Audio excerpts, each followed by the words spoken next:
What's going on, football fans? It's your host, Bad Takes, with Bad Takes in Football, back with another video for you.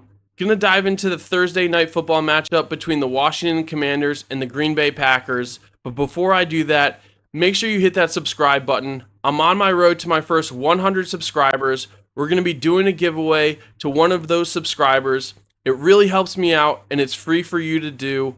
We're building an awesome community here of football fans where we can talk everything NFL football. Let's dive into today's video. Now, diving into this matchup between the Green Bay Packers and the Washington Commanders, I think this is going to be one of the best matchups of the week. And yeah, the Kansas City Chiefs are also playing the Philadelphia Eagles, so that's how excited I am about this game. We're talking about the oldest team in the NFL, the Washington Commanders, playing against the youngest team in the NFL, the Green Bay Packers. I think that's going to be an interesting aspect in this game.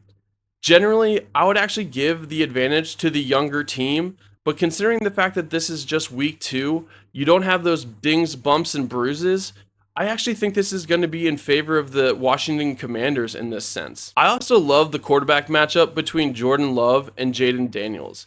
These are two very exciting, very high power quarterbacks that can change a game with just one flick of the wrist or with their legs. Both of these teams are coming off of a win, so I expect both of these teams to come into this game very confident. This is a short week, and so really game planning is going to be a lot more difficult. It's going to come down to execution. When looking at this matchup, last week we saw what I would consider to be a down week for Jordan Love when it came to yardage. He came out of the game against the Lions with 188 yards and 1 touchdown in the air. I expect that to be very different against this Washington Commanders defense, who I would consider to be not as strong as the Detroit Lions. Now, on the other side of things, the Washington Commanders had a huge win against the New York Giants. Jaden Daniels had a great game, but so did their run game. Ja'Cory Krosky-Merritt, their 7th round pick, ran for 82 yards and a touchdown. Jaden Daniels wasn't too far behind him. He ran for another 68 yards in this game.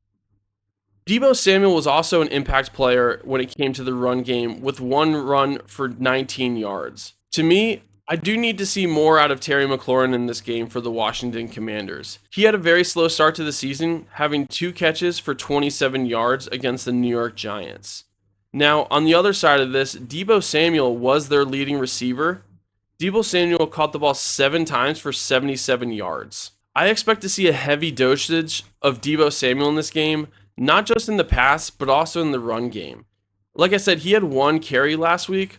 I wouldn't be surprised if it was somewhere around 3 to 5 in this game. The Green Bay Packers have a very prolific defense, and the addition of Micah Parsons makes this defense even scarier. I'm really curious to see if the Commanders are going to be able to take advantage of the fact that the Packers no longer have Kenny Clark, and that's why I'm focusing on the run so much in this. The Green Bay Packers obviously have a very strong pass rush. They're able to get to Jared Goff 3 times, and that's up against a very formidable offensive line. I wouldn't necessarily put the Washington Commanders offensive line on the same spectrum as the Detroit Lions, so I expect the Green Bay Packers pass rush to get to Jaden Daniels a lot. I'm also expecting Jaden Daniels to have a huge game with his legs. I'm thinking Jaden Daniels is going to have to scramble a lot in this game, whether it's extending plays and passing the ball or using his legs to get the first down. I wouldn't be surprised to see Jaden Daniels have 10 carries in this game purely from a scrambling perspective. A big X factor for me in this game is going to be that Washington Commanders offensive line. The Green Bay Packers defense proved to be very formidable, like I said before. So if the offensive line for the Commanders is able to give Jaden Daniels the time in order to make plays, I think that gives the Commanders an insane advantage in winning this game. I'm really curious to see how the Packers defense, specifically their cornerbacks, how they play against Terry McLaurin and Deebo Samuel. They did have a matchup against Amon-Ra St. Brown as well as Jameson Williams, and I'd say they did a great job in that game. But on a short week, can you continue that success going against the Commanders? Like I said, Jaden Daniels is a playmaker. So is Deebo Samuel and Terry McLaurin. So I expect them to be passing the ball down the field a fair amount. Again, I also do think that it would be smart for them to really focus on the run in this game.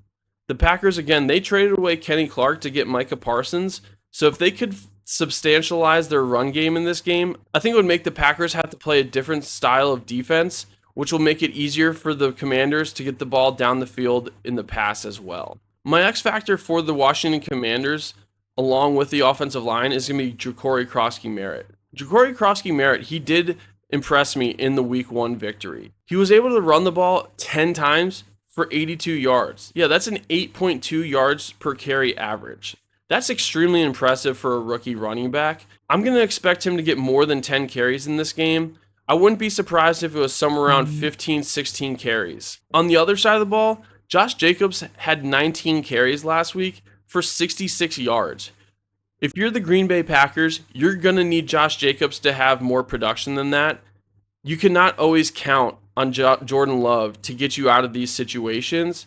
Jordan Love is known for being able to pass the ball down the field, and he has a great connections with wide receivers like Jaden Reed. But the Commanders' defense did a great job against the Giants in the pass game. Now, that was against an older, probably on his way out, Russell Wilson. I know the Giants are calling for Jackson Dart, but at the same time, the Commanders' defense did a great job against them. You're going to need to see a repeat performance because Jordan Love is going to be passing it down the field early and often. And something I really love about these Green Bay Packers wide receivers is their yard after the catch ability. The Green Bay Packers had 3 receivers that averaged over 15 yards per catch. That's insane numbers. If you're the Commanders, you have to be really focused on this Packers passing game. Because if you're able to slow them down and force them to use Josh Jacobs and focus on the run against your defense, you have such a more high-powered offense that it's going to be tough for the Packers to be able to keep up with your scoring. Now, the key to this game, to me, is probably going to be who has the ball more. Possession of the ball in this game is going to be absolutely crucial because both of these offenses are so explosive.